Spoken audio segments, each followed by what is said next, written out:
wa na'udzubika masta'adzaka minhu nabiyyuka Muhammad sallallahu alaihi wasallam. Rabbana taqabbal minna innaka antas samiul alim wa tub alaina innaka antat tawwabur rahim.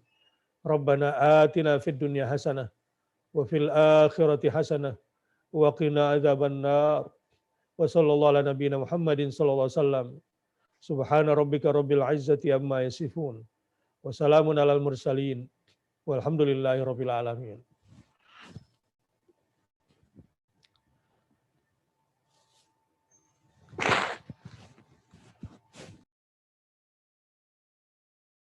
Maaf kalau di tengah jalan nanti flu saya agak kambuh, bukan karena lagi sakit flu, tapi karena alerginya lagi sedikit kambuh.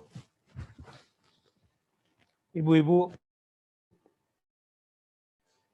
yang dirahmati Allah, saya doakan bisa masuk surga keluarga.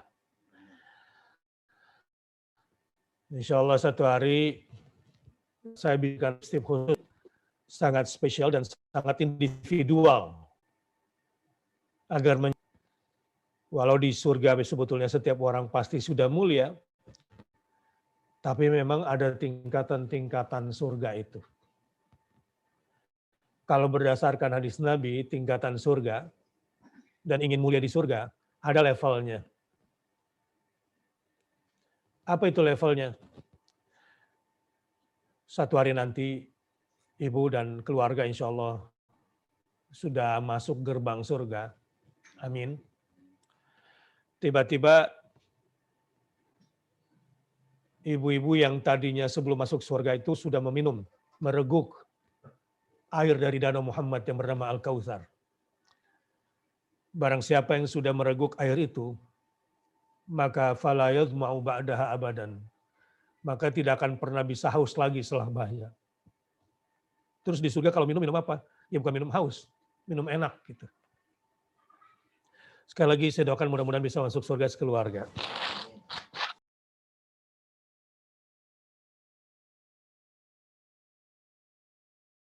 Ketika ibu akan ditempatkan, kalau untuk sekeluarga ada apa ya? Saya bilang pavilion kekecilan, saya bilang sebuah komplek juga kekecilan.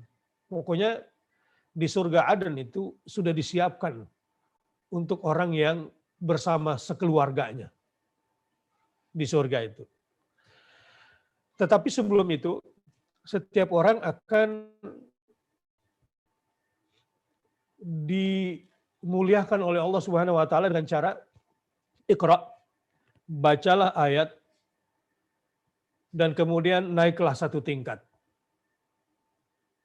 Iqra warqa. Bacalah ayat lain dan naiklah satu tingkat lagi. Nah, ini menunjukkan leveling. Fa inna manzilataka, ujung hadis yang panjang itu, fa inna manzilataka inda akhiri ayatin taqra'uha. Sesungguhnya nanti tingkatan kamu di surga adalah sampai di ayat berapa kamu berhenti. Nah, maksudnya di sini yang paling tinggi di antara kita adalah yang paling banyak memahami Al-Quran dengan semua resikonya. Jadi kalau tipsnya dari ayat, ya di ini kalau ingin sebelum tadabur, saya beri tips. Tadabur itu melibatkan 3 komponen penting kalau ingin hasilnya optimal hari ini. Komponen pertama, inna fi dzalika ladzikra liman kana lahu qalbun aw alqa sam'a wa huwa syahid. Jadi qalbunya sesungguhnya pada Al-Qur'an ini ada peringatan dan bisa jadi peringatan bagi siapa? Kalau hudan kan bagi yang bertakwa, hudan linnas atau hudan lil muttaqin.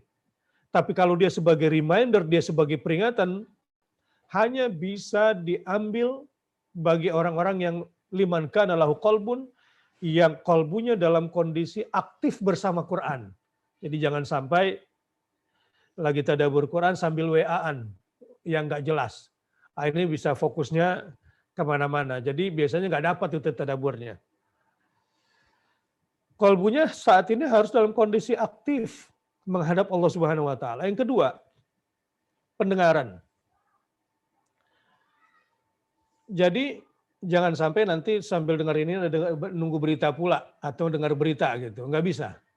Karenanya bentuknya mufrad, bentuk tunggal. Inna sam'a ya wal absara dalam Al-Qur'an gitu. Kadang-kadang kenapa kalau pandangan dalam bentuknya jamak, kalau pendengaran dalam bentuknya tunggal? Karena pendengaran itu hanya bisa mendengarkan satu. Kalaupun ada banyak irama, kita paling menyebutnya ini musik keroncong, ini musik pop gitu ya. Tapi kita tidak akan bisa mendengarkan keseluruhan satu persatu musik itu kecuali kita fokuskan satu-satu. Karena itu memang fitrah telinga itu, pendengaran manusia itu. Nah jadi organ kedua selain kolbu yang hidup, kalau ingin Quran ini masuk sebagai reminder, sebagai zikra, sebagai peringatan, pendengaran ini harus tunduk pada nasihat-nasihat Al-Quran. Pendengaran ini harus tunduk pada perintah dan larangan yang ada di dalamnya. Contohnya gini kira-kira. Karena di sini nanti bicara tentang sholat di ayat ini. Ibu-ibu, biasanya kita menjalankan sholat. Itu kan biasanya karena saya merasa butuh. Nah, itu kalau udah mulai tinggi tingkatannya. Saya itu sholat karena bersyukur. Bagus sih. Tapi kalau dilihat dari aturan mainnya, itu sebetulnya bukan karena kita butuh sama sholat, memang itu benar. Bukan karena kita bersyukur, memang itu benar. Tetapi sebetulnya wa aqimis sholata li dzikri.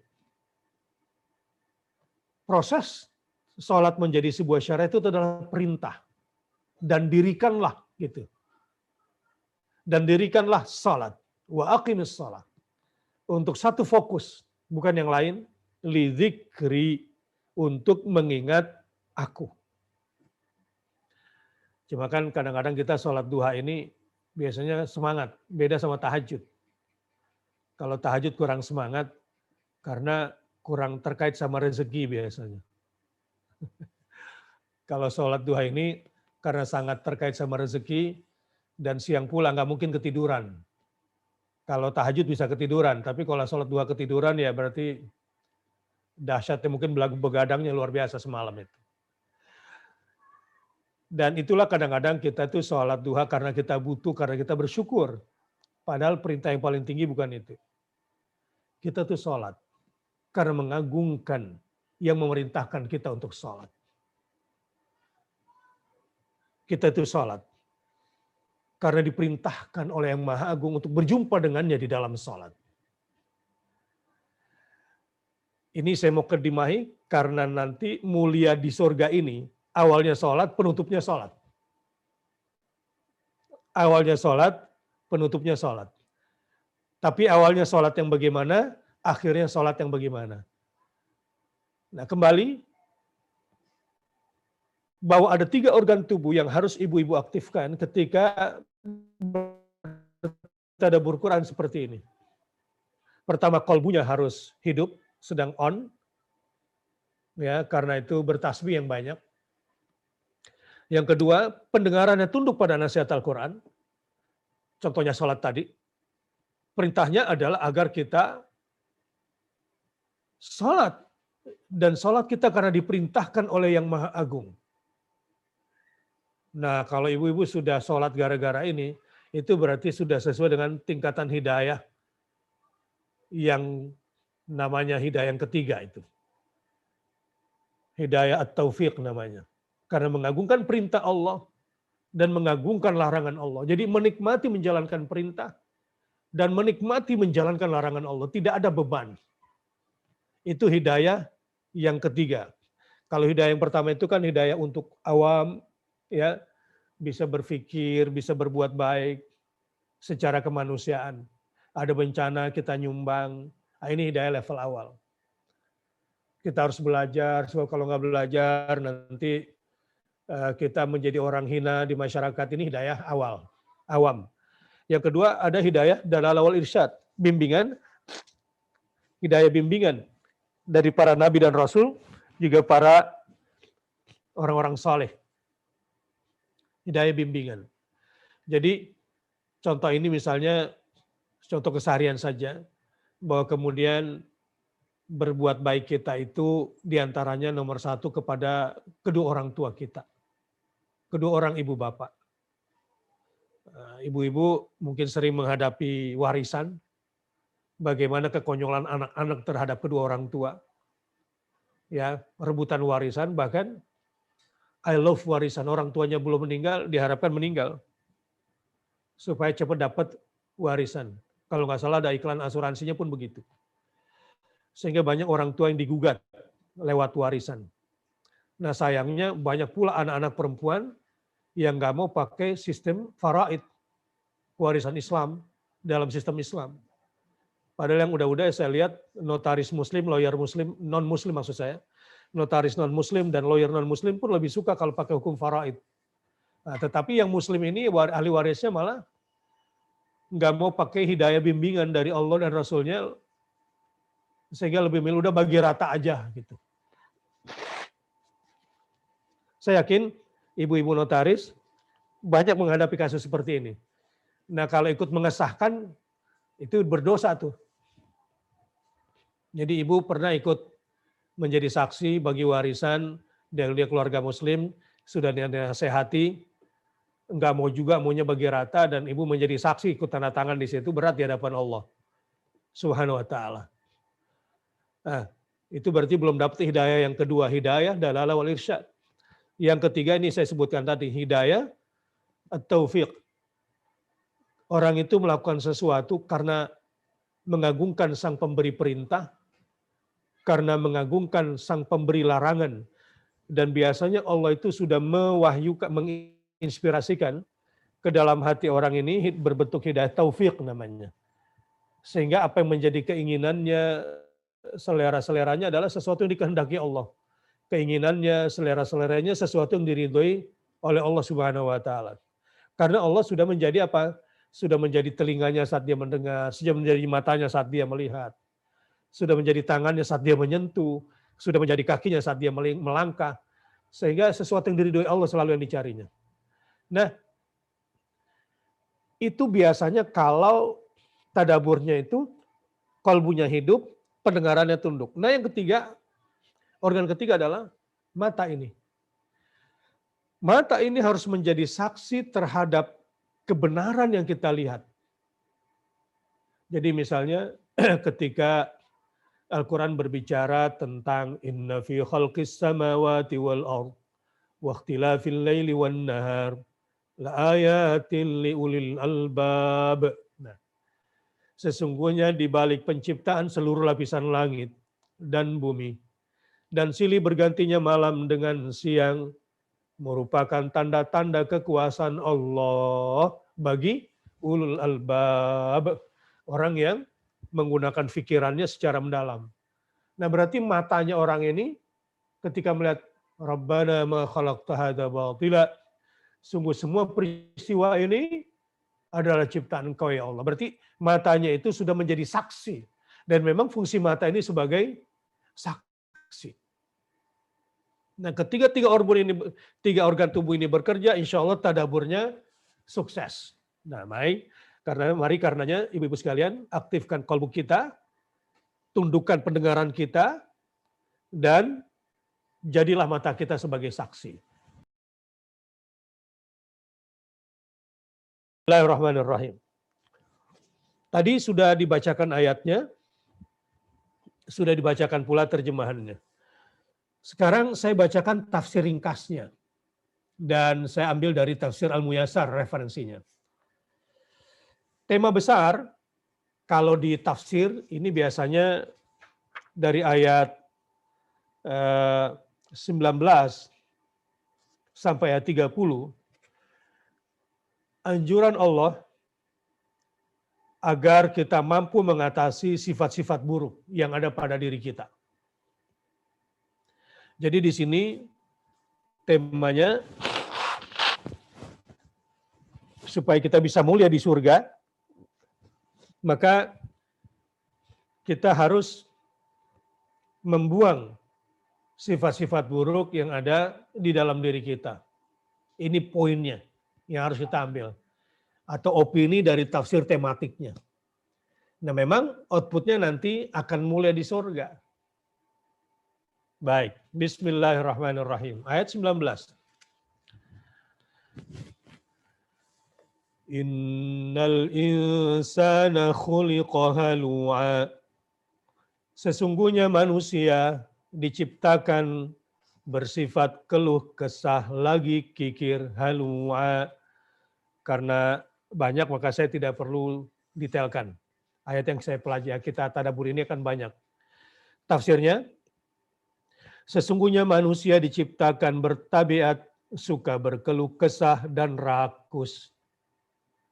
Jadi bukan cuma pelit, tapi rakus. Dan umumnya memang orang pelit itu penyakit terusannya itu rakus. Jadi kita kan disuruh berdoa zikir pagi diantaranya zikir pagi kita Allahumma inni a'udzubika minal hammi wal hazan wa a'udzubika minal ajzi wal kasal wa a'udzubika minal jubni wal bukhl wa a'udzubika min ghalabatid daini wa qahrir rijal. Ada 8 penyakit dikelompokkan menjadi 4 kelompok oleh Rasul. 8 penyakit yang akan menimpa manusia tiap hari kalau nggak dia berdoa di awal paginya atau di sorenya. Ya Allah, aku berlindung kepadamu dari penyakit duka dan cemas. Gitu. Kalau bahasa psikologinya barangkali hammun wa hazanun, duka ini barangkali mulai dari rasa takut, fear, dan efeknya nanti hazan, anxiety, cemas. Memang duka di hati menyebabkan sedih di mimik wajah nanti dan dalam kehidupannya. Dan banyak orang yang senyumnya sebetulnya menutupi kesedihannya. Kenapa? Karena ada begitu banyak duka di dalam hatinya. Bagaimana menghilangkannya? Ya baca Quran. Penyakit yang ketiga dan keempat dikelompokkan menjadi kelompok kedua. Wa a'udzubika minal ajzi wal kasal. Aku berlindung kepadamu ya Allah dari penyakit lemah dan malas. Nah, orang yang berjiwa lemah di dalam hatinya ini biasanya malas. Jadi kalau kita melihat anak kita malas, suami malas gitu, karena biasanya di dalamnya lagi lemah. Kita tahu apa yang harus kita lakukan, motivasinya. Wa a'udzubika minal jubni wal bukhl. Dan aku berlindung kepadamu ya Allah dari penyakit pengecut dan pelit. Nah, pelit ini sebabnya apa? Pengecut, penakut. Takut lapar, takut miskin, takut nggak cukup, macam-macam. Jadi pelit ini sebetulnya hanya derivasi dari induknya yang bernama pengecut itu. Dan induk dari semua dosa itu, dari penyakit itu ya bohong, dusta. Nah sekarang penyakit yang terakhir di kelompok keempat, penyakit 7 dan 8.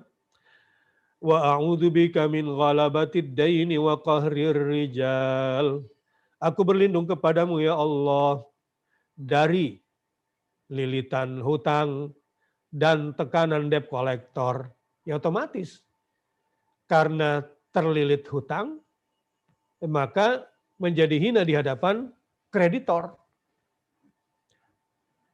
Hutang boleh, tapi terlilit hutang haram. Nah, gimana tuh? Itulah makanya di dalam Islam semua ada aturannya, termasuk di ayat ini. Khuliqa halu'a. Ada dua sifat yang disebutkan dengan satu kata, yaitu berkeluh kesah, lagi kikir. Orang yang jarang bersyukur, pelit, dan rakus. Sebaliknya, walaupun sedikit, dia sering bersyukur, dia biasanya lapang. Kalau anak-anak kita masih kecil, saya suka perhatikan itu. Saya punya anak 3 cowok semua. Yang namanya cowok kan kalau masih kecil ya kamar kayak kapal pecah lah ya. Beda sama anak cewek gitu. Itu satu kursi di mobil, kadang cukup bertiga kalau hatinya lagi lapang. Tapi kalau hatinya lagi sempit, berdua aja langsung sempit tuh kursi mobil itu. Itulah yang terjadi pada manusia. Khuliqal insanu halu'a. Manusia itu diciptakan, tabiat dasarnya, mental dasarnya adalah halu'a.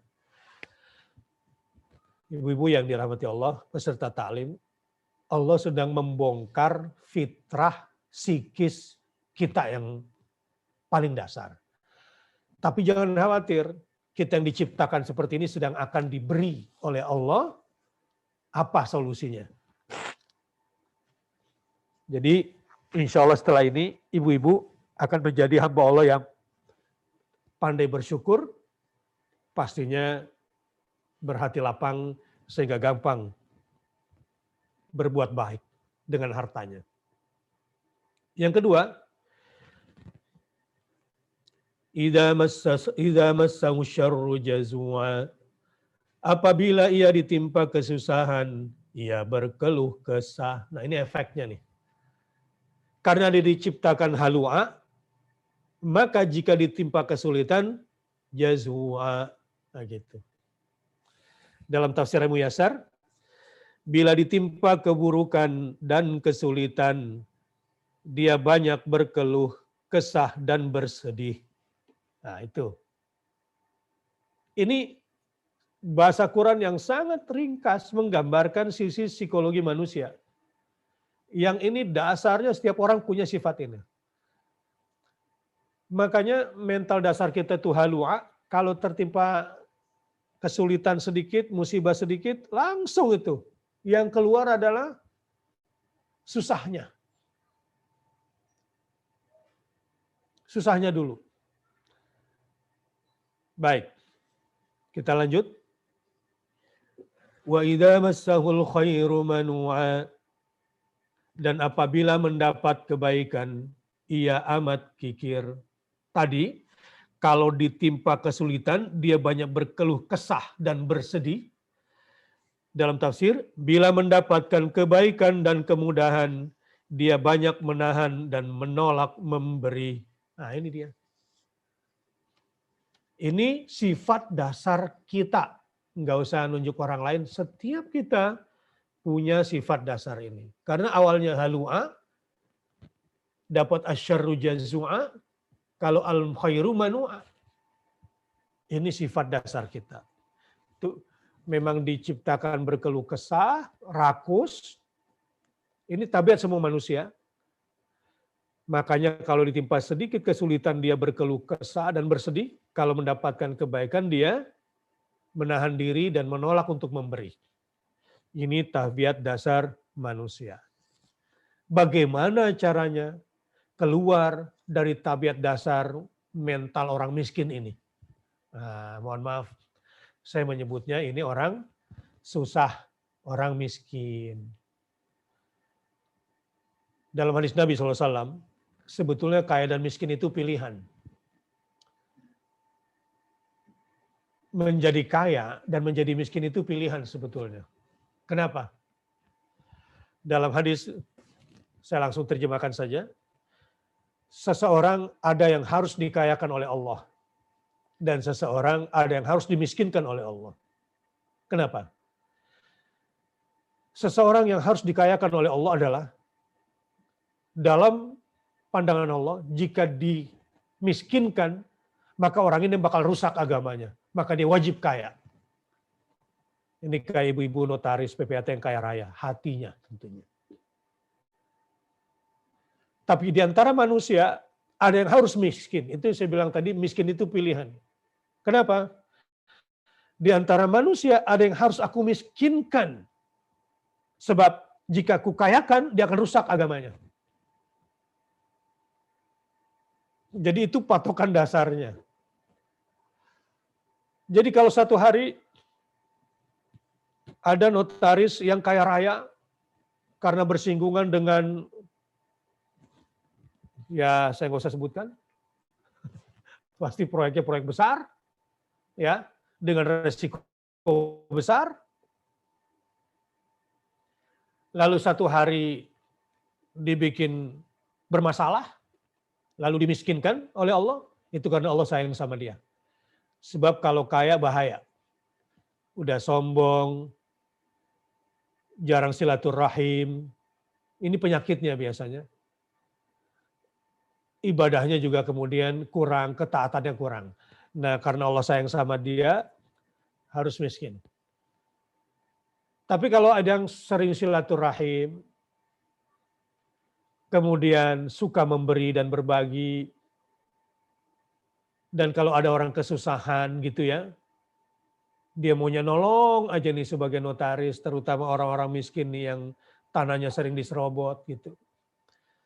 Atau menolong dari ahli waris yang dikalahkan oleh saudaranya yang kaya. Nah, ini wajib kaya nih notaris seperti ini, menurut Allah kira-kira begitu. Sebab kalau notaris begini miskin bahaya, bisa rusak agamanya. Sebab mau nolong orang selalu sedih, nggak punya ongkos. Jadi miskin dan kaya itu pilihan. Inilah sifat dasar kita. Tapi ada solusinya supaya kita jadi orang kaya hati yang selalu alhamdulillah. Ada apa? Dan bagaimana caranya? Begini. Kenapa alhamdulillah terus? Normalnya kalau orang itu beriman, kalau mendapatkan nikmat dia bilang, alhamdulillahilladzi bi ni'matihi tatimmus shalihat. Kalau dia dapat ditimpa kesulitan, dia bilang, alhamdulillahi ala kulli hal. Gitu. Alhamdulillah terus. Ustadz, bukannya kalau dapat musibah kita bilang innalillahi wa inna ilaihi rajiun. Nah, itu yang level basic. Nah sekarang ibu-ibu notaris, khususnya di Bekasi, sudah harus naik tingkat gitu kira-kira. Jadi karena nanti kena musibah, dapat klien yang pelit, katakan alhamdulillah ala kulli hal, gitu kira-kira. Ya, udah ditolongin, ya, udah dibegadangin, udah pakai berantem gitu ya, udah kita DP-in, boro-boro bagi-bagi reimburse saja kagak gitu kan. Nah kalau ketemu klien kayak gini, setelah pengajian, alhamdulillah ala kulli hal. Segala puja dan puji bagi Allah dalam segala hal.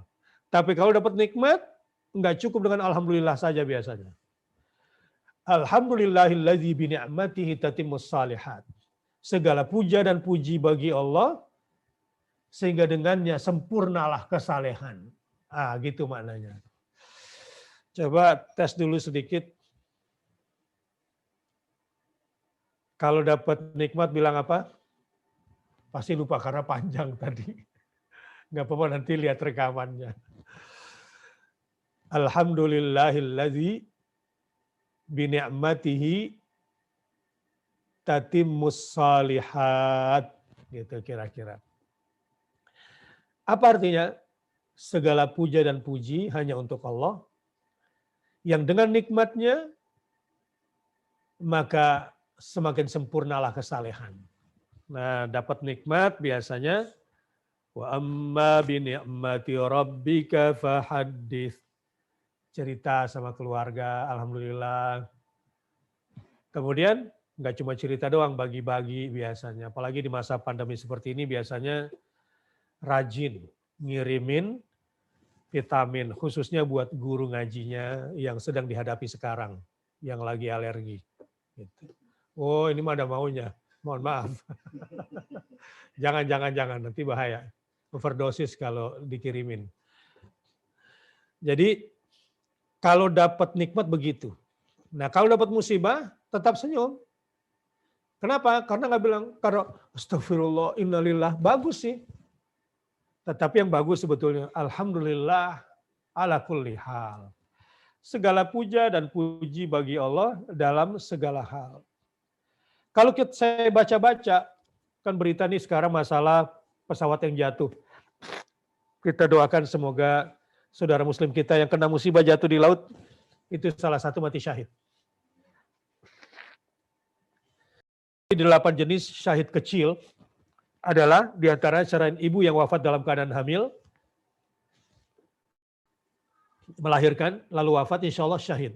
Nah diantaranya juga yang tenggelam di laut, insya Allah kita doakan semua muslimnya khususnya syahid. Dan keluarga yang ditinggalkannya, mudah-mudahan juga diberikan kekuatan oleh Allah Ta'ala. Amin. Dan mudah-mudahan Allah lindungi Indonesia dari berbagai macam bencana. Berita-berita itu, di antara mereka ada yang nggak jadi berangkat sekeluarga. Gara-gara apa? Gara-gara nggak punya ongkos tambahan untuk swab sekeluarga. Sehingga terpaksalah tidak bisa ikut penerbangan yang ini. Mungkin awalnya kecewa, sedih, tapi mungkin sekarang setelah dia tahu peristiwa ini terjadi demikian, oh ternyata Allah sedang sayang sama saya. Kira-kira keluarga yang nggak jadi terbang bilang apa tadi itu? Yang awalnya kecewa, marah, sedih, mungkin marah-marahin siapa gitu.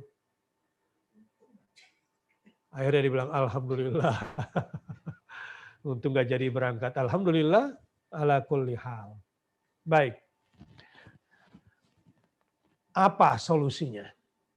Supaya kita terbebas dari penyakit keluh kesah ini, dari penyakit kikir dan rakus ini, dari penyakit yang tidak pandai bersyukur ini. Illal musallin. Oh, ternyata sholat obatnya. Allahumma sholli wa sallim ala nabiyyina Muhammad wa ala ali Muhammad. Ibu-ibu sekalian, sholat yang bagaimana? Baik. Sebelum kita ke ayat 23, saya ingin ke ayat 22 dulu. Basic sholatnya dulu. Baru kemudian sholat yang bisa menghapuskan semua penyakit buruk di dalam diri kita. Ya Allah, ini nih, mudah-mudahan nih kita hari ini dikasih banyak sekali oleh Allah rahmat bisa membuang sifat buruk. Ini kan ibu-ibu nih, saya perhatikan berhijab ini kan ada umumnya sejak kecil berhijab kan, bukan setelah taubat lalu berhijab kan.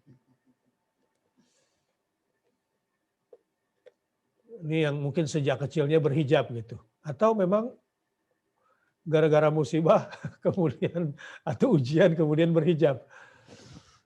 Apapun, yang pasti itu baik. Tapi maksud saya begini, jangan sampai sifat baik dalam diri kita tuh setelah kita berhadapan dengan berbagai macam benturan. Kan gak enak.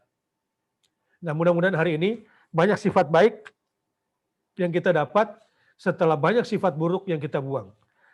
Caranya adalah dengan sholat. Sholat yang bagaimana? Di ayat 22 ini. Illal musallin. Sholat yang dilakukan adalah karena menjalankan perintah yang maha agung untuk berjumpa dengan yang maha agung di dalam sholat. Wa aqimis sholat lidzikri. Dan dirikanlah sholat semata-mata untuk mengingatku. Gitu kira-kira. Jadi yang di sholat itu yang diingat adalah Allah. Tapi bisa ingat Allah di dalam sholat itu karena di luar sholat kita juga sudah sholat. Biasanya orang yang khusyuk di dalam sholatnya karena sudah khusyuk di luar sholatnya. Jadi kalau terlalu sibuk di luar sholatnya, nanti sholatnya juga biasanya sibuk juga. Akhirnya satu proposal selesai di dalam sholat orang kayak begini. Artinya karena saking sibuknya dalam sholatnya itu. Bukan Allah yang dijumpai di dalam hidupnya. Allahumma sholli wa sallim ala nabiyyina Muhammad.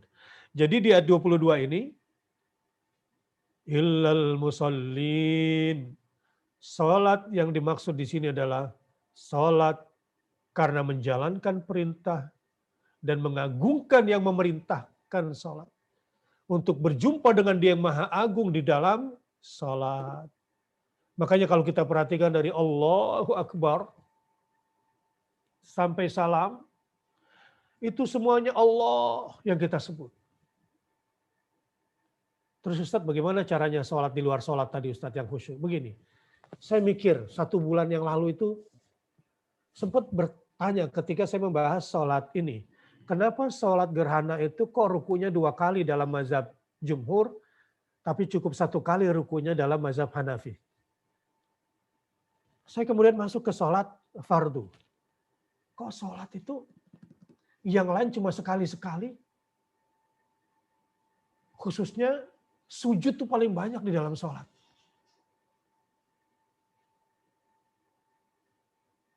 Kenapa ya? Berdiri sekali. 1 rakaat itu berdiri cuma sekali tapi sujud 2 kali. Ruku hebat tapi cuma sekali. Tapi sujud 2 kali.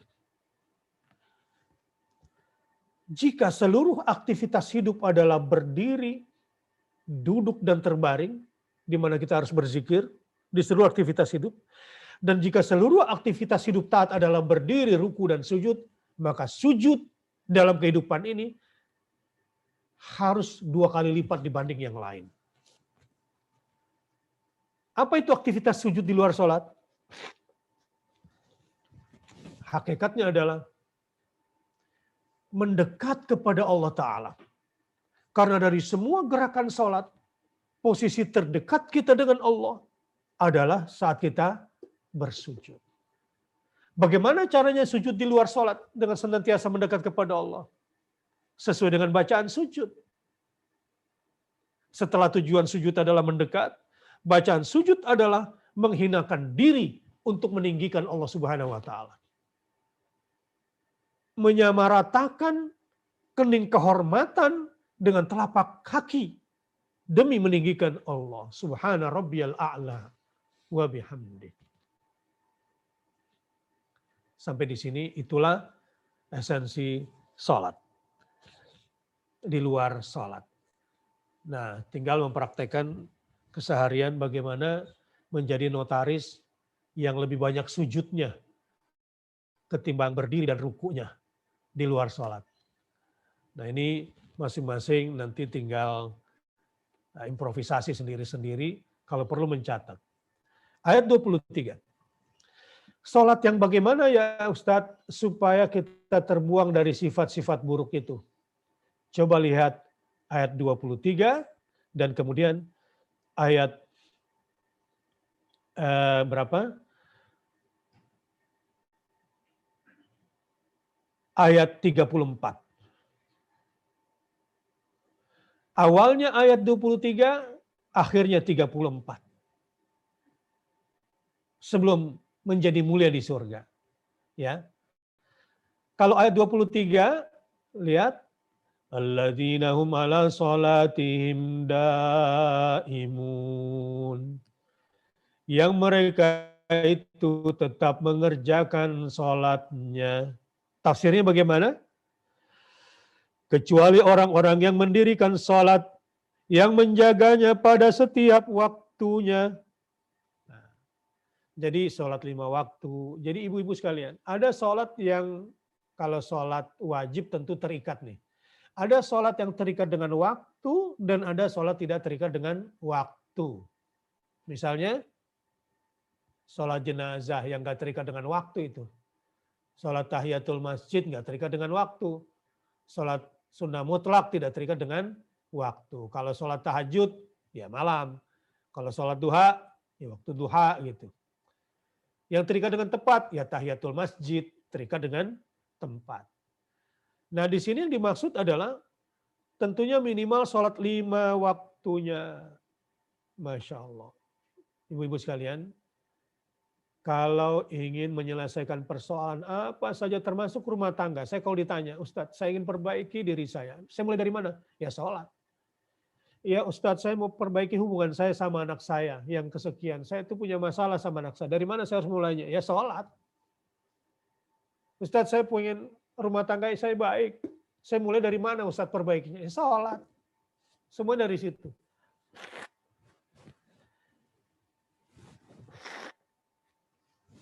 Termasuk suami-suami yang bertanya, Ustadz saya punya utang sekian miliar, saya harus perbaiki apa Ustadz? Sholat. Semua sholat mulainya. Itulah karenanya awwalu ma yuhasabu bil abdi yaumil qiyamah as-shalah. Gitu. Makanya Rasul itu dikit-dikit sholat, dikit-dikit sholat. Apa bedanya dengan kita sholatnya dikit?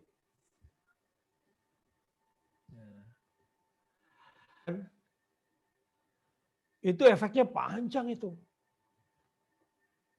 Sampai keturunan itu. Efeknya itu tanda tangan ibu kan. Rasulullah tidak akan tanda tangan gitu kira-kira sebelum sholat 2 rakaat. Nah ini ciri-ciri orang-orang yang beriman dalam mengambil keputusan. Kalaupun nanti ada kasus dan berkepanjangan, insya Allah itu akan menambah kebaikan lagi. Bukan menjaga sholat, saya kira sudah jelas ya, sholat 5 waktu, qobliyah, ba'diyahnya. Saya mau tanya, kira-kira ibu-ibu ini rata-rata sholatnya wajib plus sunnah ambil paket berapa? Paket komplit Ustadz. Oke. Kalau sholat wajib berapa rakaat satu hari? Paket komplit. 17. Berarti 100. Coba kita hitung ya. Ibu-ibu, kita ini ambil paket yang mana biasanya? Sholat wajib itu berapa rakaat? Oke, kita mulai dari Isya. 4. Subuh 2, 6. Zuhur 4, 10. Asar 4, 14. Maghrib 17. Oke, sekarang qobliyah ba'diyahnya ada paket 10, ada paket 12. Ibu-ibu ambil paket yang mana? Karena paket komplit berarti paket 12 tuh. Qobliyah ba'diyahnya yang 12. Ya. Saya nggak usah detailkan. Oke, sekarang sholat tahajudnya paket berapa? Paket 5, 7, 9, atau 11? Komplit 11. Oke, jadi tadi berapa? 17 ditambah 12, 29. Ditambah 11, 40. Wah, luar biasa. Duhanya paket berapa? Karena paket komplit ambil 8. 8 jadi 48. Ada lagi karena ini musim WFH ambil sholat awabin. Ya, ada sholat awabin itu. Buka di Sunan Tirmidzi dalam Syama'il Muhammadiyah. Yang saya bahas tiap pagi di sini di kuliah semangat pagi. Ambil berapa rakaat? Ambil misalnya 8 rakaat. Udah berapa tuh? 56. Inilah Nabi SAW itu dikit-dikit sholat, dikit-dikit sholat. Belum lagi kalau suami tiap hari ke masjid, pakai tahiyatul masjid. Kalau 5 kali berarti 10 rakaat. Udah 68. Ya. Paket apa lagi nih? Sholat sunnah wudhu. Berapa kali wudhu tiap hari? Ada orang-orang yang memang hidupnya betul-betul berorientasi sholat. Dan biasanya hidupnya dimudahkan oleh Allah. Ustaz, sholat terus dong, kapan kerjanya tuh orang? Inilah bedanya sama lu. Sibuk 7 keliling kayak Siti Hajar awalnya. Sofa, marwah, marwah, sofa, sofa, marwah, marwah, sofa. Rumah kantor, kantor rumah, rumah kantor, kantor rumah, bingung terus sibuk. Pertanyaan saya, air zam-zamnya yang pernah umroh, pernah haji, air zam-zam di sofa atau di marwah? Enggak di sofa, enggak di marwah. Di mana air zam-zamnya? Di depan pintu Ka'bah.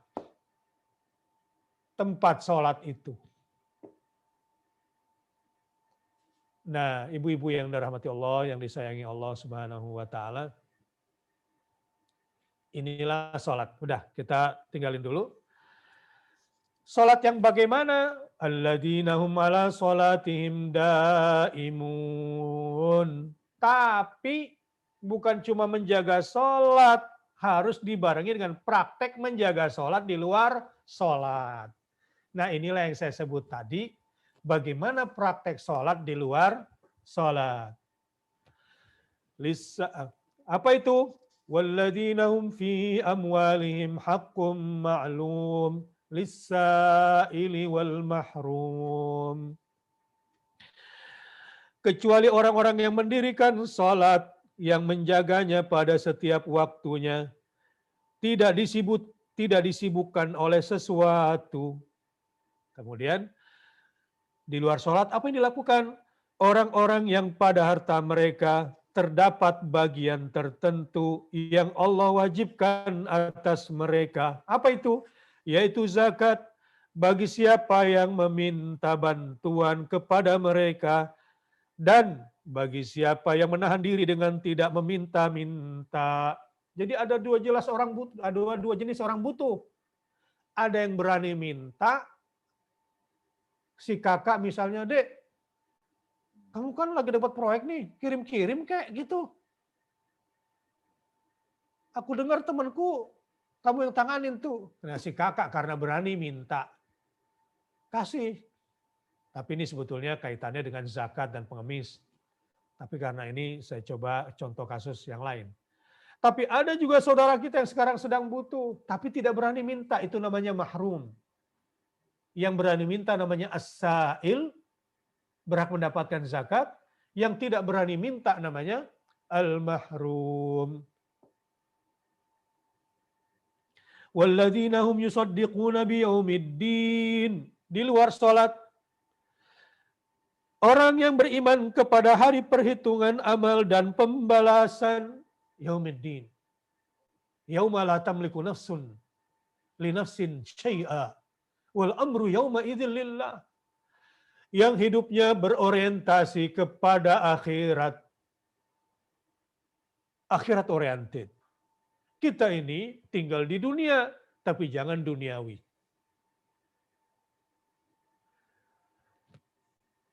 Walladzina hum min azabi rabbihim mushfiqun. Orang-orang yang beriman kepada hari orang-orang yang menyiapkan diri dengan iman dan amal saleh, musyfiqun, syafaqah. Jadi hidupnya dipenuhi dengan orientasi setelah keakhiratan, bagaimana bisa beramal saleh dan memberikan manfaat seluas-luasnya. Musyfiqun. Jadi syafaqah.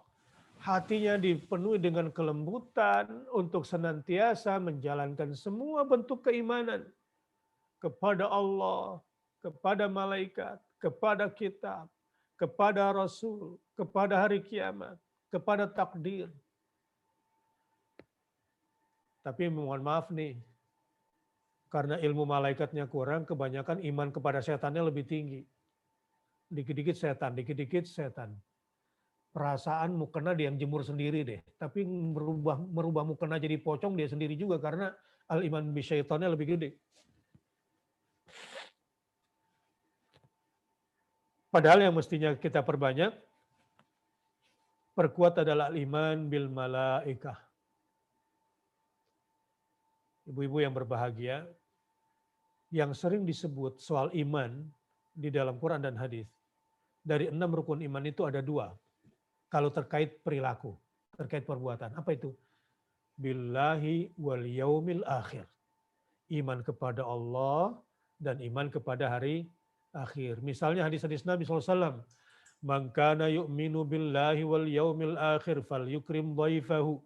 Man kana yu'minu billahi wal yaumil akhir fal yukrim jarahu. Man kana yu'minu billahi wal yaumil akhir falyaqul khairan aw liyasmut. Barang siapa beriman kepada Allah dan hari akhir, hendaknya memuliakan tamunya. Barang siapa beriman kepada Allah dan hari akhir, hendaklah memuliakan tetangganya. Barang siapa beriman kepada Allah dan hari akhir, hendaklah berkata yang baik atau diam. Kenapa 2 ini sering disebut? Inilah perbedaan amalnya orang yang beriman dengan perbedaan amalnya orang munafik. Jadi kalau kita mau tahu hari ini kita sedang munafik atau sedang beriman, musyafaqah di sini, musyfiqun, lihat aja nanti kalau ada kerjaan, ada nggak dua itu? Allah dan akhirat orientednya. Kalau Allah nggak ada, semata-mata cuan, fulus, duit, akhiratnya nggak kuat, semata-mata duniawi, cukuplah syarat itu kita jadi orang munafik dengan dua sifat itu. Walladzina hum di sini min adzabi rabbihim musyfiqun, dan orang-orang yang takut terhadap azab Tuhannya, karenanya dia senantiasa mempersiapkan diri dengan iman dan amal soleh. Karena hatinya takut dengan ancaman-ancaman azab Allah. Kenapa? Inna azaba rabbihim ghairu ma'mun. Karena sesungguhnya azab Tuhan mereka tidak dapat orang merasa aman dari kedatangannya. Mana mungkin kita bisa merasa aman dari ancaman azab Allah. Yaitu orang-orang yang takut kepada azab Allah.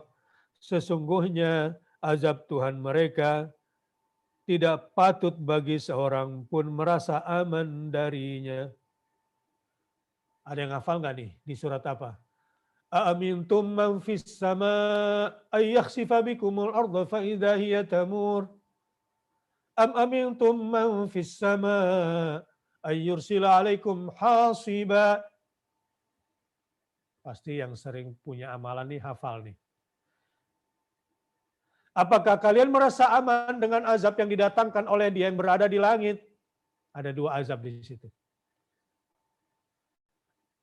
Ay yakhsifa bikumul ard. Apakah kamu bisa merasa aman dari ancaman yang di langit yang bisa membuat likuifaksi? Barangkali kayak gitu kira-kira. Ingat jadi peristiwa di Palu kemarin, para penjudi itu naik ke bukit karena dia berpikir cara menghindari tsunami adalah naik ke bukit yang tinggi. Ternyata sampai bukit kena likuifaksi, ditelan sama bumi.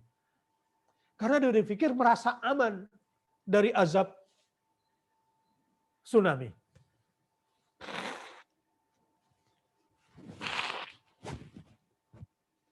Justru ketika dia merasa aman dari azab tsunami, ditelan dengan yang lebih parah, yaitu likuifaksi. Ayyakhsifa bikumul ard. Aamintum man fis sama, apakah kamu merasa aman dari azab yang sekarang dia berada di langit? Azab apa? Ayyursila alaikum hasiba. Bisa saja Allah kirim kepada kamu bencana alam lain dalam bentuk angin yang sangat kencang misalnya. Inna adzaba rabbihim ghairu ma'mun. Ayat 28, karena sesungguhnya azab Tuhan mereka tidak dapat orang merasa aman dari kedatangannya.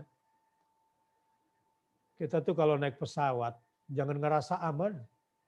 Itu kan orang kalau dari pesawat, ini terutama yang lalai hatinya, berdoanya lupa, apalagi perjalanan luar negeri.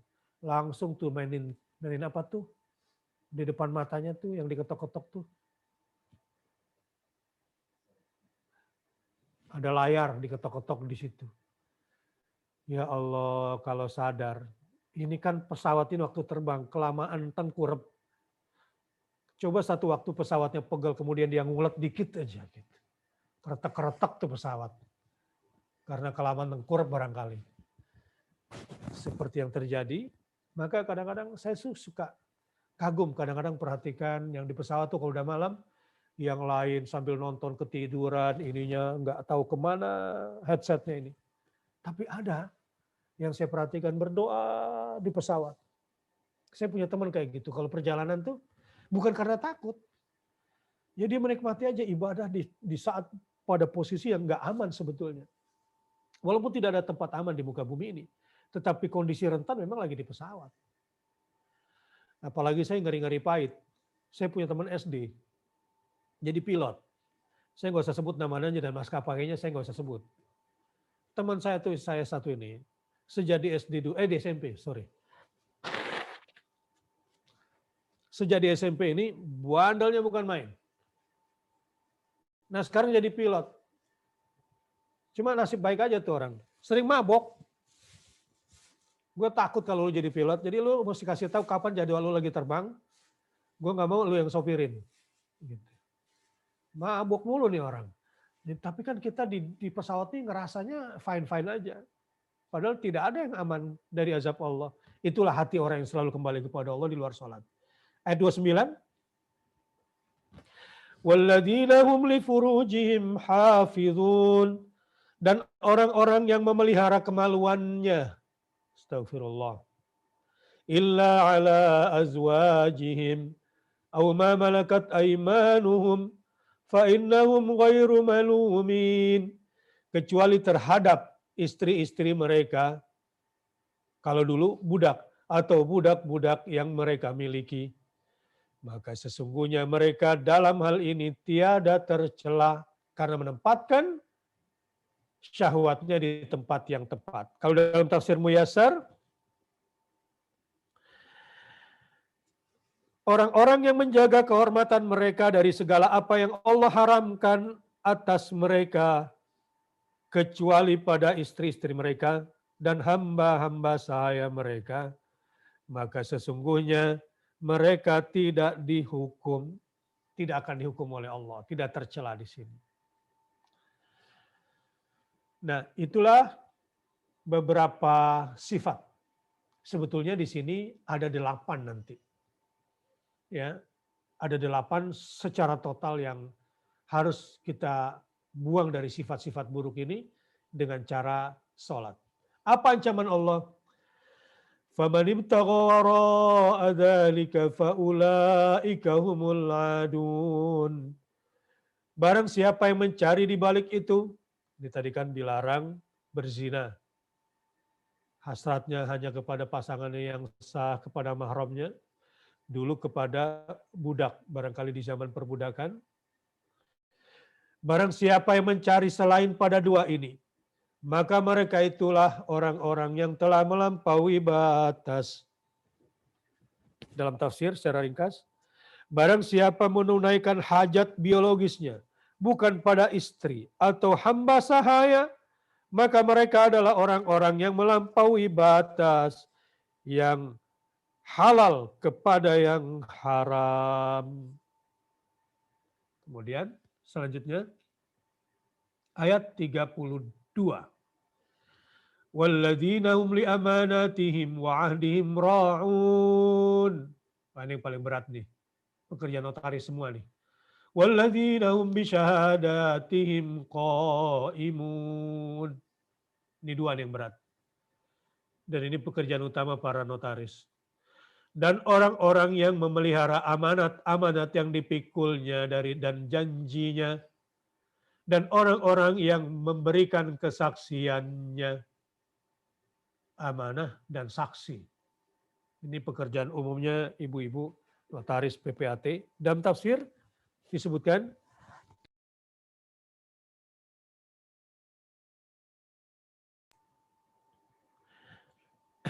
juga orang-orang yang menjaga janji-janji mereka dengan Allah dan janjinya dengan manusia, amanah. Juga orang-orang yang menunaikan kesaksian mereka dengan benar tanpa merubah atau menyembunyikan. Saya kira karena yang saya hadapi ini notaris PPAT, pasti kalau urusan kata-kata orang-orang ini detail semua. Jadi saya tidak perlu mengulang. Tapi nggak apa-apa saya ulang dikit supaya nempel di kepalanya. Ini ayat yang paling relevan ya dengan kajian kita pada hari ayat 33 dan 32 dan 33 nih secara profesional. Walladzina hum bi syahadatihim qaimun. Ya sebelumnya walladzina hum li amanatihim wa ahdihim ra'un. Tafsirnya orang-orang yang menjaga janji-janji mereka kepada Allah dan janjinya kepada manusia. Dan orang-orang yang menunaikan kesaksian mereka dengan benar tanpa merubah atau menyembunyikan. Ini kan Kalau notaris ngerubah dikit saja, wah ini klien bisa menang dan sesat itu musuh lawannya itu. Terus ayat 34-nya, walladzina hum ala salatihim yuhafizun. Nah, ditutup dengan salat lagi. Juga orang-orang yang menjaga salat dan tidak menyepelekan kewajibannya. Ini tafsir ringkasnya. Jadi kalau salat yang pertama, tafsir ringkasnya apa? Walladzina hum ala salatihim daimun. Ayat 23 ya.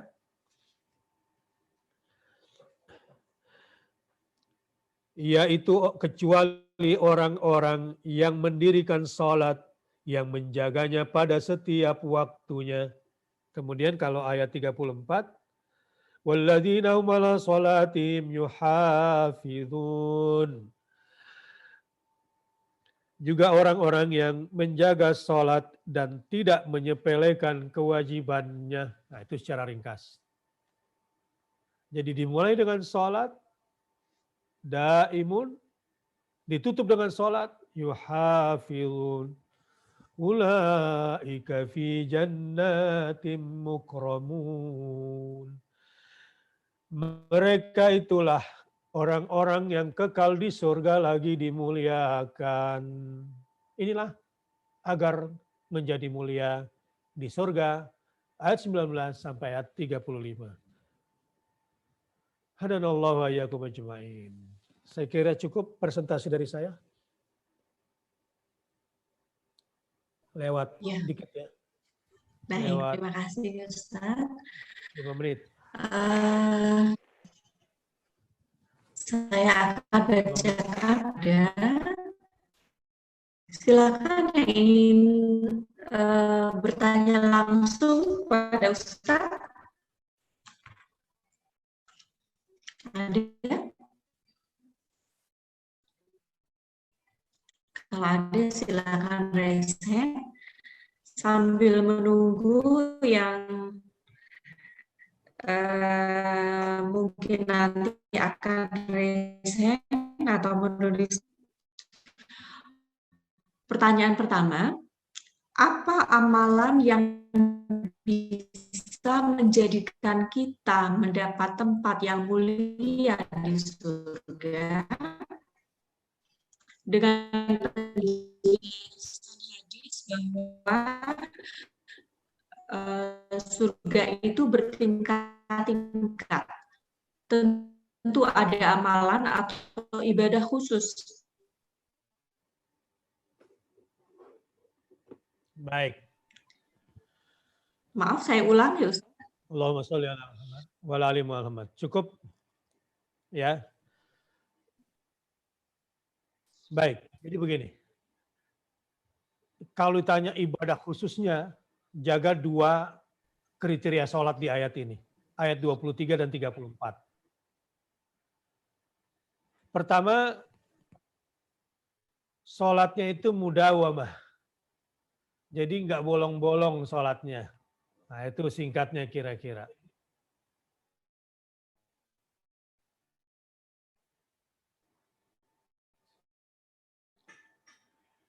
Kemudian yang kedua, ibadah khususnya itu adalah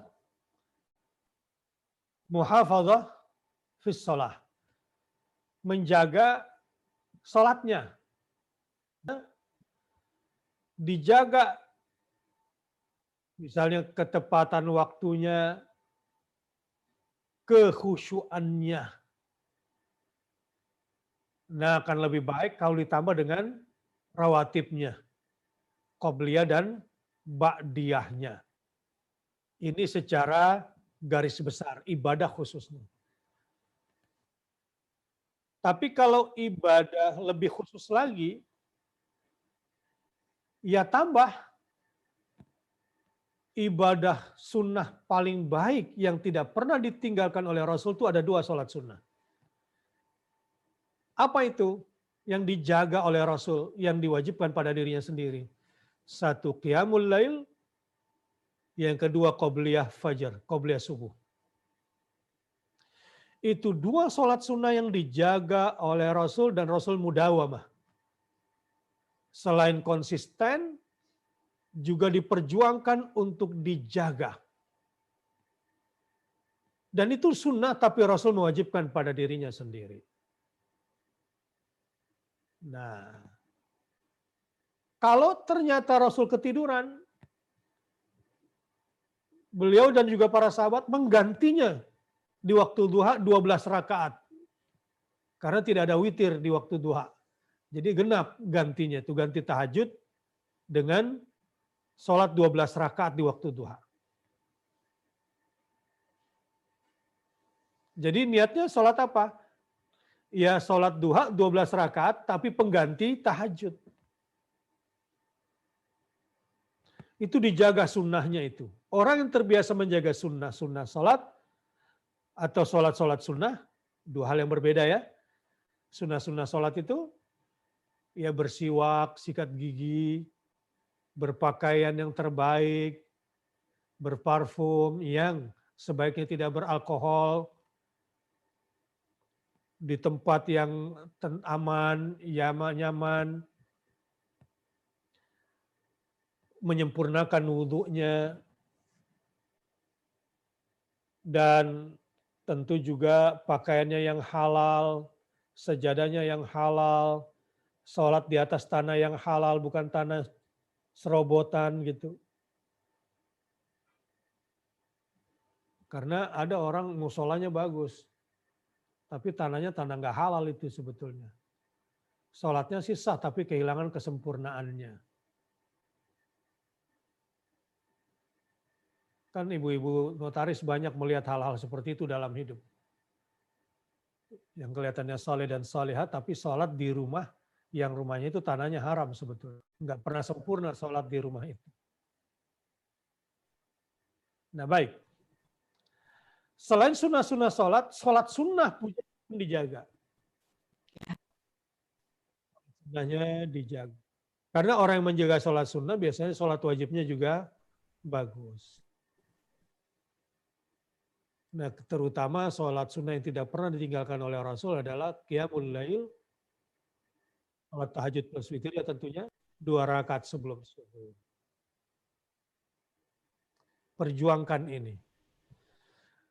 Nah, buat suami-suami, terutama di luar pandemi, wajib sholatnya di masjid.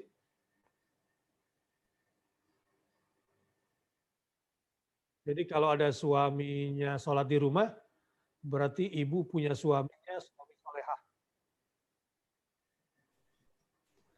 Kalau punya anak cowok, ini di luar pandemi, sholat subuhnya di rumah mulu, nggak pernah ke masjid, berarti anak cowoknya anak solehah. Gitu. Karena yang boleh sholat di rumah, perempuan. Jadi alhamdulillah, kata si mama yang melihat anak laki-lakinya malas ke masjid, alhamdulillah. 2 jempol. Anak mama hari ini sudah menjadi anak lelaki solehah. Karena sholat subuhnya di rumah. Kata si anak, ya nggak apa-apalah. Kok nggak apa-apa? Daripada suami mama, suami solehah, gitu katanya. Baik, jadi harus sempurna diantaranya adalah menyempurnakan sholat berjamaahnya. Baik. Terus amalannya apa Ustadz? Nah tadi itu, ya dari semua ayat yang sedang kita pelajari ini, silakan diulang satu-satu lagi, dan di mana kita lemah. Ya mungkin dari 8 ini, kita lihat di mana kelemahan kita, di situ kita harus tutupi. Di mana kekuatan kita, di situ kita harus perkuat. Ya, kalau boleh diulang. 1, menjaga sholatnya. 2, berzakat, berinfak, dan bersedekah, ayat 24. Bahkan berwakaf. Walladzina fi amwalihim haqqum ma'lum lis-sa'ili wal mahrum. Berzakat, berinfak, bersedekah, dan berwakaf. Kalau notaris kan tahu tanah-tanah bagus yang harga murah. Yang 1 hari wakafnya nanti bakal jadi mahal. Jadi kalau notaris yang wakaf biasanya istimewa itu. tanah wakafnya. Karena dia tahu tata letak kota yang ke depan bakal jadi mahal tanah itu. Nah di sini bagus nih buat masjid misalnya. Di sini bagus nih buat pesantren ke depannya gitu. Karena biasanya wakaf itu tempat jin buang keponakan, yang anaknya kan nggak dibuang di situ gitu. Saking nggak kepakainya itu tanah, jadi yang terjadi bukan diwakafkan, minta dibangunin di atasnya. Karena udah lama dia nggak bisa bangun sendiri. Nah di sini harta kita harus kita berikan kepada yang meminta dan yang tidak meminta. Ada orang rajin sholat, rajin tahajud, tapi pelitnya juga nggak berubah-ubah. Ini ada yang kayak begini. Ini harus dirubah supaya mulia di surga. Kemudian orientasi hidupnya itu adalah senantiasa beriman dan beramal soleh karena takut pada azab Allah. Musyfiqun. Hatinya ini dia rela kehilangan siapapun asal jangan kehilangan kasih sayang Allah Subhanahu wa taala. Rela kehilangan kasih sayang siapapun asal tidak kehilangan kasih sayang Allah Subhanahu wa taala. Kemudian yang memelihara kehormatan dirinya, terutama terkait dengan hubungan kelamin ini, antar jenis kelamin ini. Kemudian juga menjaga amanah dan janjinya, kemudian juga menjaga kesaksiannya dengan benar. Inilah amalan-amalan yang membuat kita mulia di surga. Ya Allah, mampukanlah kami punya sifat-sifat ini dalam hidup kami. Allahumma amin. Ya Allah, lembutkan hati kami pada hari ini. Semoga kami bisa menjalankan sifat-sifat mulia ini dan menjauhi sifat-sifat buruk yang Kau larang ini. Dan jadikanlah keluarga kami keluarga seperti ini. Suami-suami kami, anak-anak kami, cucu-cucu kami, ya Allah. Mampukan kami mengajarkan ayat ini kepada mereka. Sehingga kami bisa mulia di surga sekeluarga kami.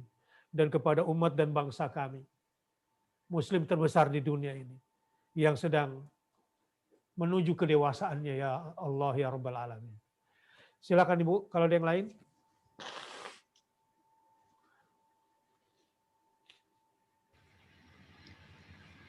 Yang mulia karena surga kan isinya orang-orang mulia. Nah, ini orang seperti apa yang tidak mulia di surga? Pertanyaan.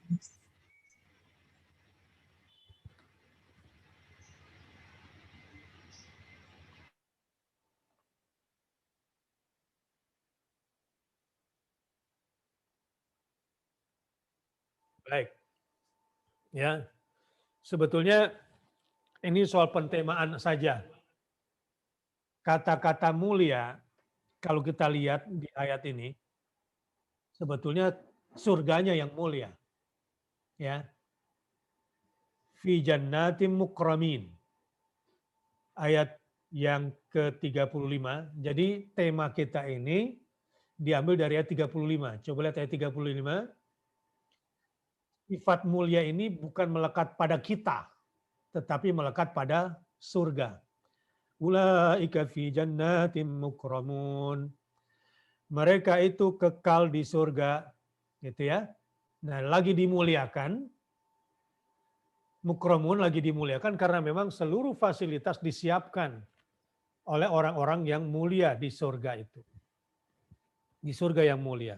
Jadi surganya memang mulia dan orang-orang di dalamnya dimuliakan. Artinya tidak ada yang hina di surga. Cuma kalau mau dijawab juga rada-rada cocok logi, maksain jawabnya begini. Ada orang yang masuk surganya dihinakan dulu, ada. Ada yang masuk surganya tanpa dihinakan dulu, ada yang masuk surganya dihinakan dulu. Nah itu ada di surah Ali Imran. Adalah orang yang dimasukkan neraka dulu sebelum masuk surga. Itu yang dihinakan dulu, dicuci dulu.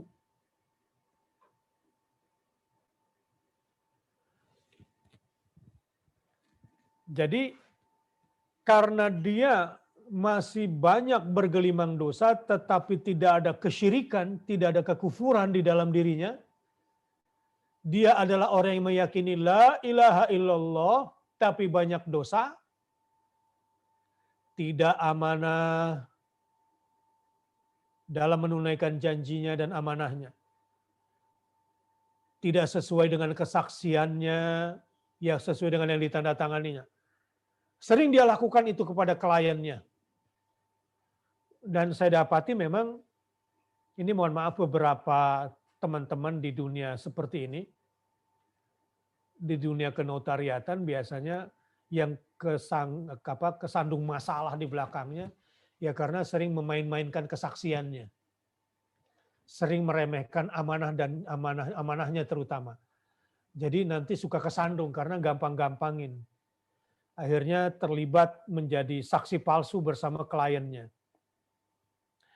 Nah kalau ini sering dilakukan lalu kemudian meninggal dunia sebelum bertobat, maka ada orang yang memang dimasukkan ke neraka dulu, baru kemudian masuk surga. Man tudkhilun nar faqad akhzaita. Siapa yang kau masukkan ke neraka dulu sebelum masuk surga, berarti engkau telah hinakan mereka. Nah, memang ada orang yang dihinakan sebelum masuk surga. Tapi kalau sudah masuk surga pasti mulia. Berarti sudah mulia di surga. Nah karenanya, Ya. kalau kita buka misalnya ayat 192 di surah Al-Imran, Rabbana innaka man tudkhilin nar faqad akhzaitah wa ma lidh-dhalimin min ansar. Ya Tuhan kami sesungguhnya, barang siapa yang kau masukkan ke dalam neraka, maka sungguh telah engkau hinakan mereka. Jadi ada orang yang dihinakan sebelum masuk surga, dicuci dulu di neraka. Pertanyaannya Ustadz gimana nih supaya kita masuk surganya nggak dihinakan dulu? Ada nggak doanya Ustadz? Ada, silakan didoakan dan diamalkan. Ayat 193. Rabbana innana sami'na munadiyan yunadi lil iman an aminu bi rabbikum fa amanna. Rabbana faghfir lana dzunubana wa kaffir 'anna sayyi'atina wa tawaffana ma'al abrar. Jadi kata wa kaffir 'anna sayyi'atina ini konotasinya mudah-mudahan kita sudah diampunkan sebelum wafat, nggak perlu masuk neraka dulu dan langsung ke surga. Nah, kalau ibu-ibu semua nih peserta taklim ini Kota Bekasi ingin dibebaskan oleh Allah langsung ke surga tanpa ke neraka dulu, tanpa dicelup, sering-sering berdoa ayat 193 ini. Kalau perlu dituntasin doanya sampai ayat 194. Nah, kalau Rasulullah dan orang-orang soleh bangun tidur itu, kalau ibu-ibu kan bangun tidurnya biasanya cari kacamata, bukan cari suami. Ada kemarin Ustadz Wijayanto bercanda. Ciri-ciri istri tidak setia itu berkacamata.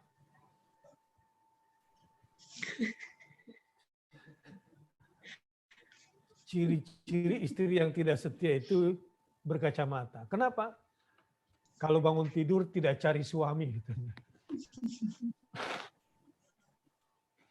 Kata si istri kan cari kacamata supaya bisa ngelihat suami kan gitu.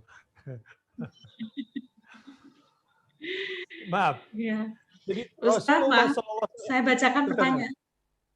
Rasulullah SAW itu kalau bangun tidur setelah baca Alhamdulillahilladzi ahyana ba'da ma amatana wa ilaihin nusyur, membaca 10 ayat di surah Ali Imran ini. Ayat 190 sampai ayat 200. Nah itu. Nah, jadi sampai di sini saya sudah menjawab. Oke. Ibu Rina ya. Silakan Ibu Rina. Apa tadi?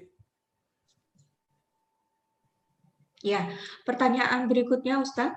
Saya pernah dengar satu hadis yang muatannya kurang lebih bahwa Nabi Shallallahu Alaihi Wasallam bersabda atas pertanyaan seorang Arab Badui tentang hari kiamat, di mana ujungnya adalah si Badui menjawab pertanyaan Nabi Shallallahu Alaihi Wasallam tentang apa yang sudah dipersiapkan untuk hari kiamat, bahwa ia tidak punya amalan khusus, melainkan dia hanya mencintai Allah dan Rasul-Nya. Kemudian Nabi Shallallahu Alaihi Wasallam menjawab, kamu akan bersama orang yang kamu cintai. Mohon penjelasan Ustadz, karena itu artinya kita pun bisa berada pada level surga yang sama dengan para nabi. Ya, itu hadis yang sahih dan masyhur. Seseorang akan bersama dengan siapa yang dicintainya. Jadi pecinta Lady Gaga akan bersama Lady Gaga. Pecinta Drakor. pecinta Allah, pecinta Rasulullah akan bersama Rasulullah di surganya dan orang-orang yang dicintainya. Jadi gini, akhirat dalam kasus bersama siapa. Jadi gini, ini konsep-konsep dasar yang harus kita punya. Ini akidah tentang hari akhirat begini. Setiap orang akan sebetulnya sudah tahu seperti apa nanti matinya. Gampang. Mau tahu nggak bagaimana cara mati kita? Bagaimana cara hidupmu? Begitulah cara matimu. Jadi mayoritas hidupmu itu seperti apa? Niscaya seperti itu nanti cara matimu. Misalnya orang-orang yang banyakkan taatnya, insya Allah meninggalnya dalam keadaan taat. Seperti yang saya doakan kepada seluruh peserta taklim Notaris Bekasi ini. Insya Allah. Jadi punya taklim khusus para notaris. Masya Allah, saya tuh bangga. Karena berarti ibu-ibu ini bukan cuma akan menekuni profesinya secara amanah, tetapi ingin tahu bimbingan agama, bimbingan Allah dan Rasulnya seperti apa sih menjadi seorang notaris. Dan kemudian yang paling penting, ibu bikin teman-teman yang mau ngaji bareng. Ya Rab, mudah-mudahan ibu-ibu nanti diwafatkan dalam keadaan sebagai seorang notaris yang amanah, yang menjadi saksi yang benar, dan dalam keadaan solehah dan istiqamah. Serta husnul khatimah. Nah itu kita yang tahu sebetulnya sejak awal bagaimana cara mati kita. Karena ada rumusnya. Bagaimana cara hidupmu, begitu cara matimu. Yang kedua, rumus kedua. Bagaimana cara matimu, begitulah kamu dibangkitkan dari kuburmu. Jadi ketika matinya dalam keadaan husnul khatimah, insya Allah dibangkitkan juga dalam keadaan demikian. Tapi ada tambahan. Bersama yang kamu cintai, dengan mereka lah kamu akan dibangkitkan dari kuburmu. Almar'u ma'aman ahabba. Nah cerita orang Badui tadi, itu sebetulnya sudah substansi ibadah. Kalau kita kan kadang gini, dulu nggak rajin sholat duha, setelah tahu ternyata sholat duha itu mendapatkan rezeki, rajin sholat duha sekarang. Yang tadinya semangatnya cuma 30%, sekarang langsung naik ke 70%. Kebetulan lagi ada masalah pula, naik 100% sholat duhanya. Ini kan berarti sholat duhanya memang dia yang butuh atau dia bersyukur. Tapi si Badui tadi sholatnya karena apa? karena cintanya kepada Allah jadi dia sholat duha. Ya, kalau rezeki Allah mah udah dapat sebelum-belumnya. Dan saya sholat duha ini karena dia yang agung perintahkan saya lakukan ini. Dia yang agung larang saya untuk lakukan ini dan itu. Dan saya akan mampu menjauhi larangan Allah dengan sholat duha ini. Jadi dia dasar itu karena cinta kepada Allah dan cinta kepada Rasulnya. Itulah puncak ibadah yang sesungguhnya. Karenanya pastilah dia ditempatkan di surga yang mulia. Karenanya hati-hati menjadi follower siapa, menjadi pengagum siapa, mengidolakan siapa. Salah following bersama dia nanti kita dibangkitkan dari kubur. Saya sih ngeri. Makanya saya ingin menjadi followernya Rasulullah SAW. Dan saya ingin menjadi followernya ibu-ibu notaris yang solehan di Bekasi. Supaya bisa dibangkitkan bareng sama ibu-ibu. Masuk surga yang soleha di pengajian ini. Amin. Setelah ini kami mau follow Ustadz ya Ustadz ya. Supaya nanti dibangkitkan bersama Ustadz. Allahumma amin. Ustadz mohon izin, ini pertanyaan terakhir Ustadz. Ya. Terkait amalan utama, mohon penjelasannya tentang hadis ibadah kita yang umat akhir zaman ini, yang berlipat bobotnya dibandingkan ibadah umat paling afdol atau sahabat Rasulullah. Jika sahih, maka itu sangat menggembirakan kita semua ya Ustaz. Kalau kita tahu ada amalan yang itu sama bobotnya gitu dengan yang dilakukan Rasulullah, tapi dilakukan oleh umat akhir zaman. Iya, Rasulullah memang bersabda tentang orang-orang yang cinta kepada Rasulullah dan cinta kepada syariat dan risalah yang dibawa oleh Rasulullah, sementara mereka tidak berjumpa dengan Rasulullah. Makanya mereka itu lebih tinggi statusnya di hadapan Rasulullah SAW. Ya, gambarannya gini deh. Kalau kita soleha di majelis taklim, itu kan biasa. Nah, pas lagi jalan-jalan sama teman-teman sealumni yang dulu-dulu tetap soleha baru keren. Baru di tempat maksiat pula beradanya pada saat itu, nah itu keren. Arti kalau beriman di masjid biasa. Tapi beriman di pasar, luar biasa. Kan gitu. Nah kita, umat Muhammad SAW yang setia kepadanya, saran saya ibu-ibu, kalau ingin menjadi umat Muhammad SAW yang sering setia, banyak sholawat. Perbanyak deh sholawat. Allahumma salli ala Sayyidina Muhammad wa ala ali Sayyidina Muhammad. Atau Allahumma salli ala Muhammad wa ala ali Muhammad. Atau juga ucapan salam buat Muhammad. Yang sholawatnya gini, Allahumma salli wa sallim ala nabiyyina Muhammad. Saya biasanya membaca itu amalannya 100 kali di awal pagi dan 100 kali di zikir sore. Kadang saya tambah juga sholat Ibrahimiyah kepada Ibrahim alaihissalam. Kama shallaita ala Ibrahim wa ala ali Ibrahim. Ya. Dan ibu-ibu juga harus senang bersenandung selawat. Ya Nabi salam alaika. Ya Rasul salam. Salam alaika. Apalagi kalau masaknya sambil baca itu enak deh hasilnya. Walaupun setoran suami agak kecil hari ini gitu. Hasilnya enak karena sambil sholawat biasanya. Dan orang-orang yang setia kepada syariat Muhammad SAW dan menjadi pejuang syariat Muhammad SAW, penerus risalah Muhammad SAW.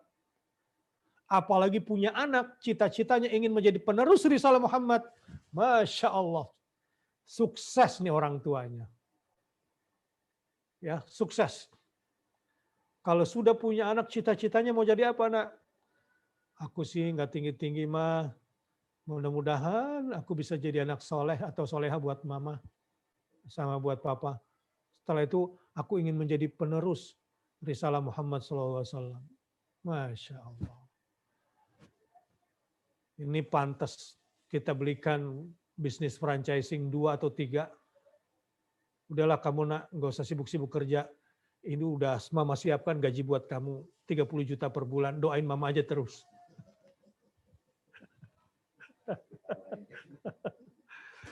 Ini kan nih mungkin orang tuanya kaya raya, udah nak kamu mama lahirkan cuma untuk doain mama aja, ya supaya kamu nggak capek-capek cari rezeki, mama belikan nih apa nih franchise yang bagus buat kamu, ya kamu tinggal kontrol aja di situ, itu kata emaknya.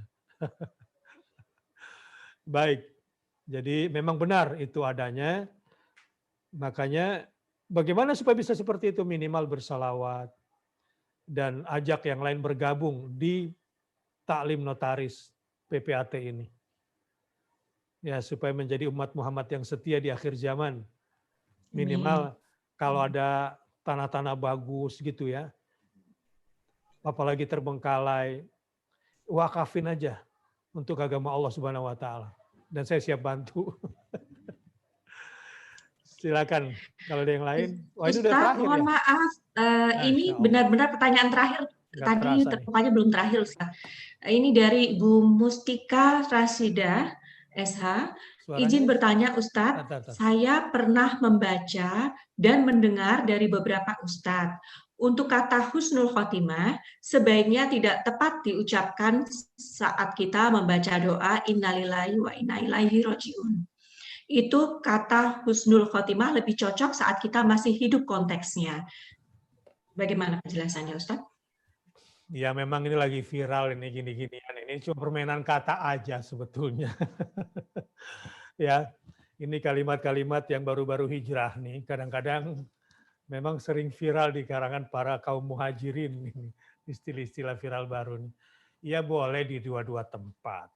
Ya, karena kalau secara kosakata memang husnul khotimah itu kan artinya husnun, baik. Khotimah, penutup. Jadi kalau bahasa ibu-ibu gaulnya happy ending kan gitu. Gitu ya. Nah, dan juga ada doa ya husnul khatimah misalnya. Bisa dua-duanya. Jadi kata-kata su'ul khatimah juga unhappy ending. Ini kan biasanya disematkan kepada orang yang wafat dalam keadaan zalim. Tetapi orang-orang yang wafat dalam keadaan bertakwa bisa disebut sebagai husnul khatimah. Jadi bisa. Nah, kepada yang masih hidup, ya husnul khatimah menjadi seorang notaris misalnya. Itu juga menjadi target kita. Emang ada pensiunannya ya? Umur 65, Ustaz. Umur 65 pensiun, bisa diperpanjang 2 tahun. Bisa perpanjang. Tapi tidak dapat uang pensiun, Ustaz. Iya. Tapi kan kerjaannya bisa diterusin. Diterusin oleh anaknya. Yang juga notaris. Baik, saya kira itu. Ya, baik. Terima kasih kepada Ustadz Bahtiar Nasir atas tausiah yang disampaikan, sangat bermanfaat sekali Ustadz. Semoga Ustadz mendapat pahala jariah atas banyaknya ilmu yang Ustadz bagikan kepada kami hari ini. Dan semoga kami dapat mengamalkan ilmu bermanfaat yang sudah Ustadz sampaikan kepada kami. Ustadz, Ustadz untuk memimpin kami berdoa, terutama rekan-rekan yang sedang sakit, Ustadz. Maaf, saya izin membacakan. Rekan yang sakit ini bernama Huda Firyudi, notaris Tangerang Selatan. Kemudian notaris dari konsultasi.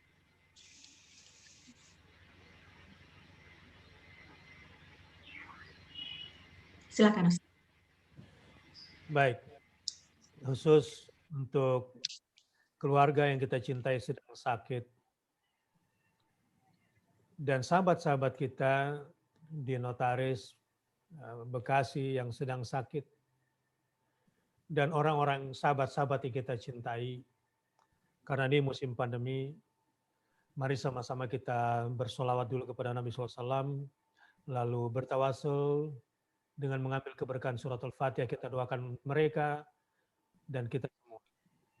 Bismillahirrahmanirrahim. Allahumma shalli ala Muhammad wa ala ali Muhammad. Al-Fatihah. A'udzu billahi minasyaitonir rajim. Bismillahirrahmanirrahim. Alhamdulillahirabbil alamin. Arrahmanir rahim. Maliki yaumiddin. Iyyaka na'budu wa iyyaka nasta'in. Ihdinas siratal mustaqim. Siratal ladzina an'amta 'alaihim ghairil maghdubi 'alaihim waladdallin. Amin. Bismillahirrahmanirrahim. Alhamdulillahirabbil alamin. Hamdan wa yukafi mazidah. Ya Rabbana walakal hamdu kama yanbaghi li jalali wajhikal karim wa 'azimi sultanik. Allahumma shalli ala Muhammad wa ala ali Muhammad. Ya dzal jalali wal ikram. Ya dzal jalali wal ikram. Ya dzal jalali wal ikram. Ya hayyu ya qayyum. Ya hayyu ya qayyum. Ya hayyu ya qayyum. Ya Rahman ya Rahim. Ya Rahman ya Rahman. Rabbana ighfir lana dhunubana wa israfana fi amrina wa thabbit aqdamana wansurna 'alal qawmi. Rabbana la tuzigh qulubana ba'da idh hadaytana wa hab lana min ladunka rahmah innaka antal wahhab. Rabbana ij'alna muqimas shalah wa min dhurriyyatina. Rabbana wa taqabbal du'a. Nashkuru ni'mataka allati an'amta 'alaina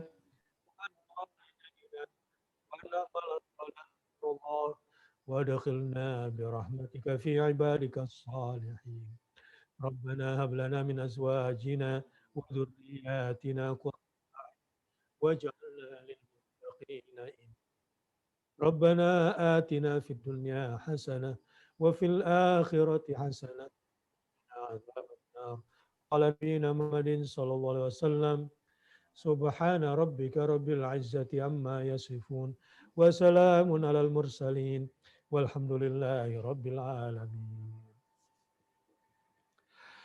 Jangan lupa 90 hari lagi bulan Ramadan. 90 hari lagi bulan Ramadan. Rasulullah sudah siap sejak hari ke-60. Saya mengingatkan di hari ke-90. Dan kalau ingin lihat program saya setiap malam, mungkin dari jam 8 atau setengah 9 malam dan pagi, setiap dari jam 6. Ya, insya Allah sampai selesai. Kita bisa berjumpa tiap hari. Mohon maaf, sekali lagi, bangga kepada seluruh ibu-ibu di Notaris Bekasi, dan terima kasih pada Ibu Rene sebagai ketua dan sebagai penghubung, narahubung yang luar biasa, dan Ibu Rina sebagai moderator pada hari ini. Mohon maaf. Wassalamualaikum warahmatullahi wabarakatuh. Waalaikumsalam warahmatullahi wabarakatuh.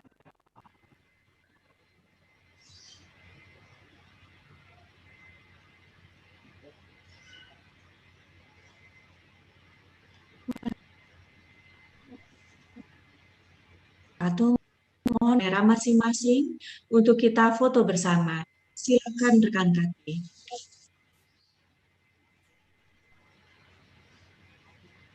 Baik, terima kasih Mbak Risna.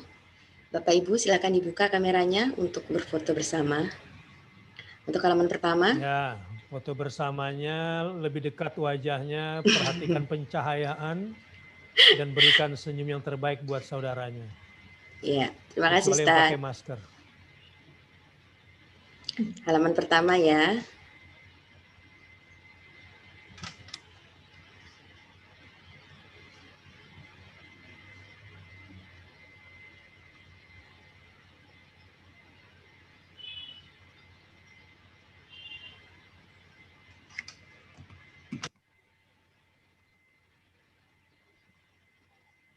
Ya, halaman kedua.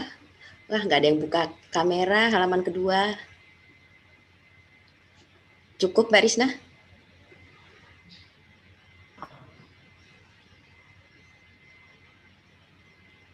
Sudah? Sudah, terima kasih. Sudah ya? Sudah. Baik. Demikian sahabat taklim, seluruh rangkaian acara telah kita lalui. Terima kasih kami sampaikan kepada sahabat taklim atas kesediaannya mengikuti dan berpartisipasi aktif dalam kajian ini. Semoga semua itu tercatat sebagai amal salih dari sahabat taklim. Amin ya Rabbal Alamin. Mari kita tutup kajian hari ini dengan doa kafaratul majelis.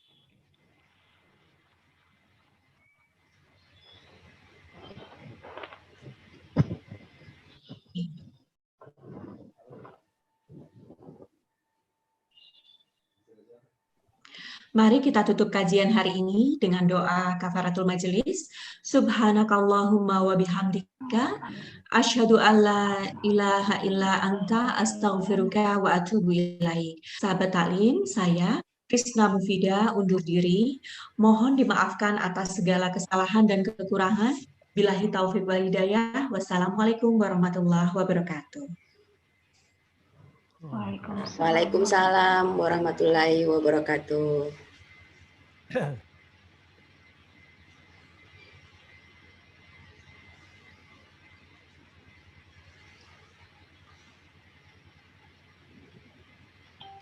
Silahkan di-unmute. Terima kasih seluruh sahabat taklim atas kehadirannya. Yang mau unmute silahkan, boleh di-unmute. Terima kasih Bu Dahlia Rasyid sudah bergabung sampai selesai, Bu.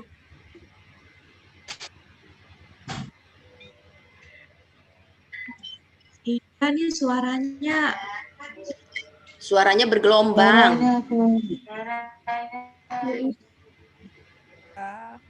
Suaranya kurang jelas tadi.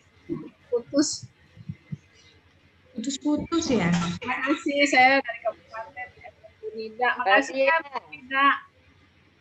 Ya, Malia terima kasih. Bagus, suara. Ya.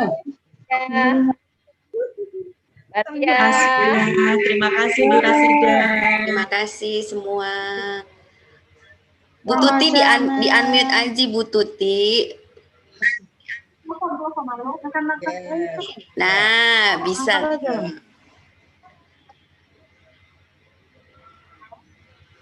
Halo, apa kabar? Aku nih putus-putus ya. Baik Bu Dia Dia, pakai baik. masker di masih di kantor ya.